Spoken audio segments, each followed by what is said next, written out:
warahmatullahi wabarakatuh. Sahabat semuanya dimanapun teman-teman berada, dimanapun sahabat berada, mudah-mudahan senantiasa dalam lindungan Allah Subhanahu Wa Taala. Doa saya tetap sama untuk saya pribadi, untuk keluarga, dan untuk semua yang menyaksikan video ini.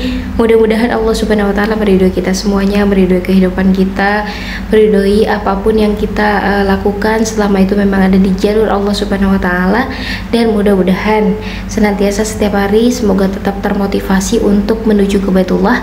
Mudah-mudahan bisa berangkat ke Baitullah tahun 2024 ini untuk melaksanakan ibadah umroh, dan tahun 2025 kita bisa melaksanakan ibadah haji.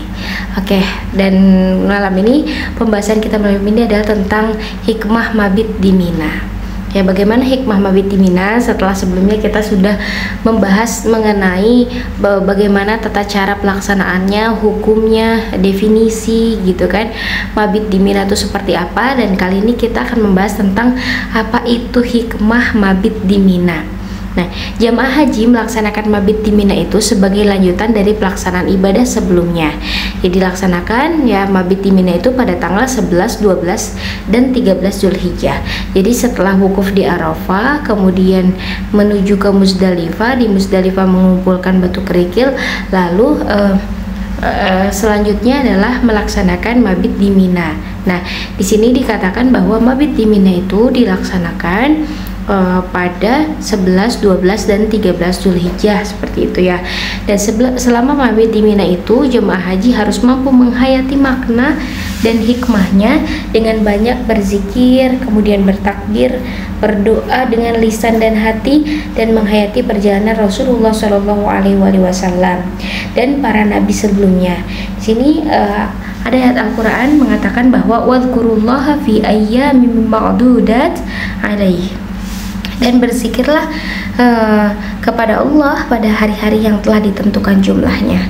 Quran surah Al-Baqarah ayat 203. Kemudian Rasulullah Shallallahu Alaihi Wasallam bersabda bahwa Abdurrahman ibni Abi Ya'mar ad-Daili qala faqala Rasulullah Shallallahu Alaihi Wasallam ayyamu Mina thalathatun. Ya, jadi bagaimana terjemahnya teman-teman semuanya? Di sini dikatakan dari Abdurrahman bin Ya'mar ad-Dali berkata, maka Rasulullah Shallallahu Alaihi Wasallam bersabda, hari-hari tertinggal di Mina adalah 3 hari. Seperti itu ya. Kemudian selama di Mina ada 2 aktivitas yang perlu dilakukan oleh kita sebagai jemaah haji. Yang pertama, mereka melontar jumrah Aqobah pada hari nahar.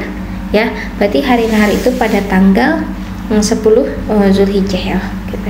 Dan melontar jumrah ula, jumrah wusta, dan jumrah Aqobah pada hari-hari tasyrik. Berarti hari tasyrik itu tetap 11, 12, 13. Dan kedua, mereka melakukan mabit, yaitu tinggal dan menginap di Mina selama malam hari ayyamut tasyrik. Ya, jadi ada yang dari hari pada melontar jumrah Aqobahnya itu pada hari nahar, dan melontar jumrah ula dan wusta dan jumrah Aqobahnya pada hari tasyrik seperti itu. Dan kedua, mereka ada yang melakukan mabit, yakni tinggal dan menginap di Mina selama malam hari ayyamut tasyrik. Kemudian istri Rasulullah Shallallahu Alaihi Wasallam yaitu Sayyidah Aisyah radhiyallahu anha mengungkapkan bahwa an Aisyah qalat afadha Rasulullah Shallallahu Alaihi Wasallam hina shalla zuhra thumma raja'a ila Mina fa aqama biha ayyam tasyrik ats-tsalath.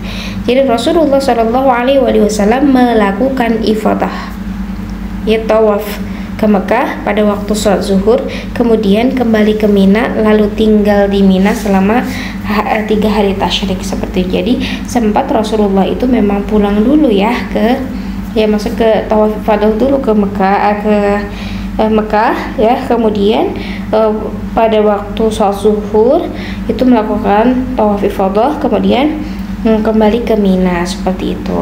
Nah, pada hari biasa sebetulnya Mina tampak lenggang dan luas teman-teman semuanya, dan ini sudah bisa kita lihat dan kita saksikan sebagai jamaah umroh gitu ya kita. Jadi kita melihat itu tenda-tendanya, tenda-tenda Mina seperti ini. Tapi pas ketika hari-hari yang Nahar dan hari-hari tasyrik ini penuh sesak dengan jamaah haji.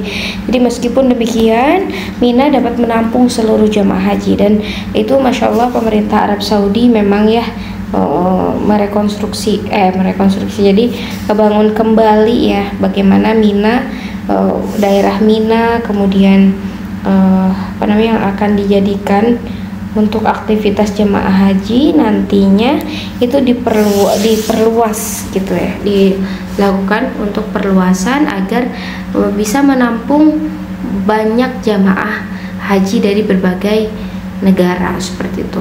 Kemudian ya, inilah ya sebetulnya keistimewaan Mina. Jadi hal ini sesuai dengan sabda Rasulullah SAW, artinya sesungguhnya Mina ini seperti rahim. Jadi ketika terjadi kehamilan, ya Masya Allah, nih kita garis bawahi teman-teman semuanya. Sesungguhnya Mina ini seperti rahim. Ketika terjadi kehamilan, daerah ini diluaskan oleh Allah Subhanahu wa Ta'ala. Masya Allah. Nah, karena itu sudah semestinya umat Islam tidak perlu khawatir kehabisan tempat atau tidak dapat tempat di Mina, itu pasti katanya cukup. Dan Mina kadang juga disebut Muna, yang berarti angan-angan atau harapan. Jadi di tempat inilah dulu para nabi bermunajat, meminta dan berharap kepada Allah Subhanahu wa Ta'ala sesuai dengan namanya Muna atau Mina. Jadi lokasi ini adalah tempat dicurahkannya semua harapan dan doa.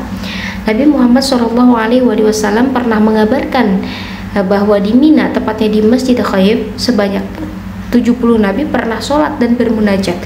Jadi Nabi Muhammad pun mengikuti jejak pendahulunya. Jadi selama 3 hari Rasulullah SAW bermalam, kemudian bermunajat di masjid tersebut, dan tempat ini mustajab. Maka selama mabit di Mina, jemaah haji itu disunahkan untuk memperbanyak doa, teman-teman semuanya. Jadi Mina juga tempat menyembelih hewan kurban. Ia disebut dengan Mina karena disinilah darah-darah hewan kurban atau hewan dam ya, hewan yang untuk jamaah membayar denda gitu, membayar dam. Jadi hewannya disembelih di sini dan ditumpahkan tumna ad-dima. Jadi Nabi Ibrahim alaihissalam dulu mau menyembelih putranya Ismail itu juga di Mina ya, tapi ya Nabi Ibrahim tidak jadi menyembelih putranya dan diganti dengan hewan lain. Dan Nabi Muhammad SAW menyembelih hewan kurban juga di Mina. Karena itu disunahkan bagi jamaah haji untuk apa? Untuk menyembelih hewan kurban atau dam di tempat ini. Sebagai apa? Sebagai tanda bahwa kita semuanya atau para jamaah haji tunduk dan patuh dan totalitas dalam beribadah. Masya Allah, tabarakallah. Mudah-mudahan kita bisa mengambil makna dari Mina itu sendiri, dan mudah-mudahan Allah Subhanahu wa Ta'ala meridhoi kita untuk menjadi jamaah haji di tahun 2025 ya. Amin ya Allah ya Rabbal Alamin. Siapapun yang menonton video ini, jika suatu saat nanti teman-teman umroh kemudian dan haji setelah menonton video ini, boleh kabari dan share-share dengan kita semuanya di DM atau di kolom komentar ya. Terima kasih. Wassalamualaikum warahmatullahi wabarakatuh.